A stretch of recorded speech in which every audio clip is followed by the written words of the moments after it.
মধুবাড়ি ঘটনায় মুখ্যমন্ত্রী পদত্যাগ সহ 4 দফা দাবির ভিত্তিতে 12 জানুয়ারি শনিবার 12 ঘন্টার এডিসি এলাকা বন্ধ ডাকল 6টি রাজনৈতিক দলের সংগঠন।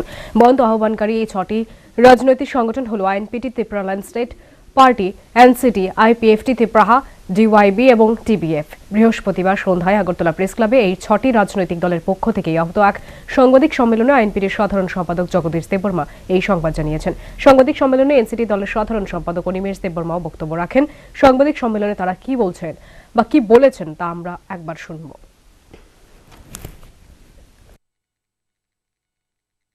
আজকের বৈঠকে ছিল NCT, Tripuraland state party,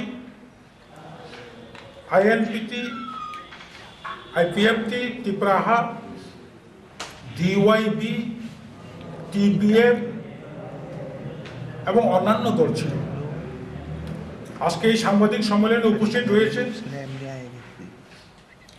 টিএসপির vice president সনাতন দেববর্মা, এনসিটির সাধারণ সম্পাদক অনিমেষ দেববর্মা, আমি আইএনপিটির সাধারণ সম্পাদক জগদীশ দেববর্মা, আমাদের সিনিয়র মোস্ট সহ সাধারণ সম্পাদক রবীন্দ্র দেববর্মা, আইপিএফটি ত্রিপুরাহার সাধারণ সম্পাদক অ্যাডভোকেট বিনয় দেববর্মা এবং ডিওয়াইবি প্রেসিডেন্ট বিজয় দেববর্মা এবং অন্যান্য আঞ্চলিক দলও রয়েছিল, টিপিএফও ছিল। বিশেষ কারণে ওরা আজকে সাংবাদিক সম্মেলনে আসতে পারেনি।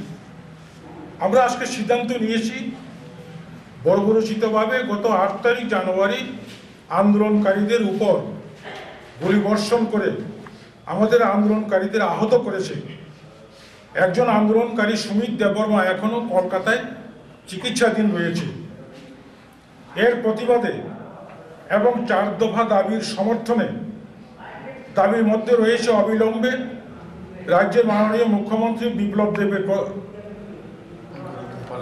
পদত্যাগ চাই এবং একজন সিটিং হাইকোর্টের জাস্টিসকে দিয়ে তদন্ত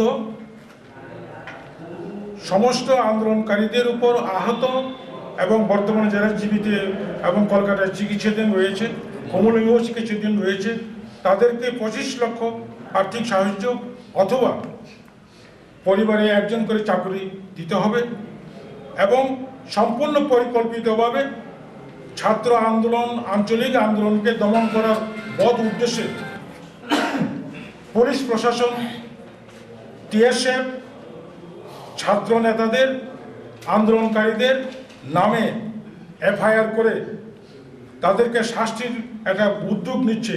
অবিলম্বে সেই সমস্ত কেস প্রত্যাহার করতে হবে এই দাবি এবং আগামী 12 তারিখ শনিবার পাহাড় বন 12 ঘন্টার পাহাড় এলাকা বন্ধের আমরা সিদ্ধান্ত নিয়েছি। এই বন্ধের সমর্থনে এডিসি এলাকা, এই এডিসি এলাকা বন্ধের সমর্থনে অন্যান্য আঞ্চলিক দলও রয়েছে।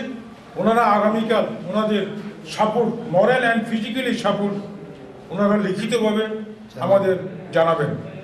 আমরা সাংবাদিক সম্মেলনের মাধ্যমে আপনাদের মাধ্যমে রাজ্যবাসীকে, এডিসি এলাকাবাসীকে তীব্র প্রতিবাদ জানানোর জন্য আগামী 12 তারিখ সকলেই শান্তিপ্রিয়ভাবে, আজকে আমরা কোনো ফোরাম টোরাম গঠন করিনি। টিএসএফ, আইএনপিটি, এনসিটি, টিএসপি সকলেই মিলিতভাবে, কোনো কমিটিও নেই, আমরা এই বন্ধের আহ্বান করছি এবং আমরা সকলেই সেই বন্ধে পিকেটিংয়ে থাকবো। সরাসরি সেখানে আমাদের কর্মীরা, নেতৃত্বরা বিভিন্ন জায়গায় আমরা থেকে শান্তিপ্রিয়ভাবে বন্ধ পালন করতে চাই। কয়টা আঞ্চলিক দল এসেছেন এখানে? আপাতত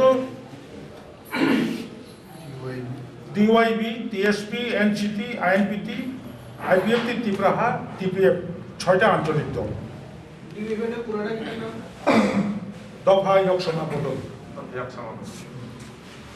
এবং আপনাদের সামনে কেন আমরা এই আন্দোলনে ঘোষণা করতে বাধ্য হয়েছি সেটা একটু উল্লেখ করব। ত্রিপুরা রাজ্যের গত 8 তারিখ জানুয়ারি এমন কিছু ঘটনা হয়নি যাতে পুলিশ প্রশাসন ফায়ারিং করতে হবে। আপনারা জম্মু কাশ্মীরের আন্দোলন দেখেছেন। জম্মু কাশ্মীরে সরাসরি আর্মির সঙ্গে আন্দোলনকারীদের ইট পাটকেল হয়, তারপরেও দীর্ঘক্ষণ সময় ধরে আর্মিরা পর্যন্ত টলারেন্স করে, সেখানে 11 ঘন্টা বিজেপি সরকার টলারেন্স করতে পারলো না।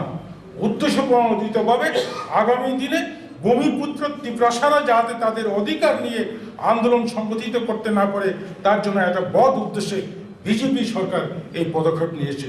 এর আমরা তীব্র প্রতিবাদ জানাচ্ছি।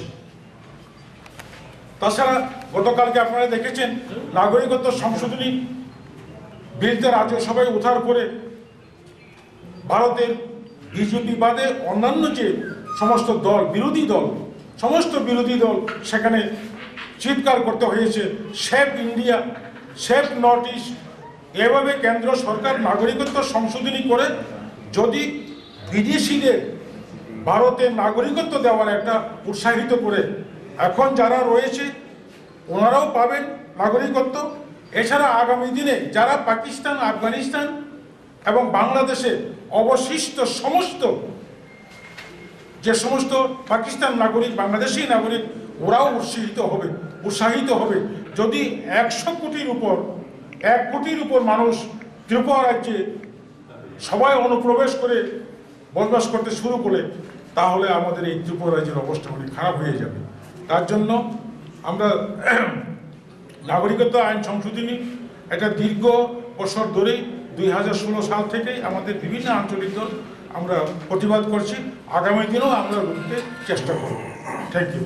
বন্ধ কত ঘন্টা? 48 12 ঘন্টা। Lalita all Tripura indigenous regional party forum যে বসলেন আজকে কি এটারই না এটা কোনো শুধু এই বনকে সফল করার জন্য সবাই এগিয়ে এসেছে। আপনারা ভাবুন, বিজেপির এই যে কর্মকাণ্ড, এই কর্মকাণ্ডে রাজ্যের সকল অংশের ভূমিপুত্র প্রজাতিরা, জনজাতিরা বিক্ষুব্ধ, ক্ষোভ এবং আক্রোশ। রাজ্য সরকারে তো বিজেপি এবং আইপিএফটি জোট সরকার, বিজেপিরই আক্রমণ করতেছেন, আইপিএফটি নিয়ে কোনো কথা বলতেছেন না। এটা জোট সরকার। না, আপনারা নিশ্চয়ই দেখেছেন। একটাই পয়েন্ট আমি বলবো যে এই বিজেপি সরকার ত্রিপুরায় আসার পর বিজেপির সরকার কোনো বিরোধী দল থাকুক ত্রিপুরায়, গণতন্ত্রের বিরোধী দলের অস্তিত্বহীন তারা দেখতে চায় এবং কোনো বিরোধী দলকে তারা আন্দোলন করতে দেবে না। এটাই আমরা দেখেছি। নির্বাচনের পর যখন সরকারটা গঠন হলো, তখন থেকে যখন আঞ্চলিক দলগুলো, বিশেষ করে আগরতলা শহরের মধ্যে যদি আমরা কোনো একটা প্রোগ্রাম করার জন্য আবেদন জানাই, তখনই এই সরকার বলে নন্দননগরের দিকে চলে যাও, আন্দোলন করো। অথচ আপনারা সাংবাদিক বন্ধুরা আপনারা দেখছেন বিজেপির দ্বারা এই প্রকাশ্য সমাবেশ আগরতলা শহরের মধ্যেই করছে, পথসভা করছে, মিছিল করছে, আস্তাবলের ময়দানে তারা জনজমায়েত করছে। কিন্তু আইএনপিটির মতো দল কোর্টে যেতে হলো, আপনারা দেখেছেন। এই যে মনোভাব সরকারের, আজকে যেভাবে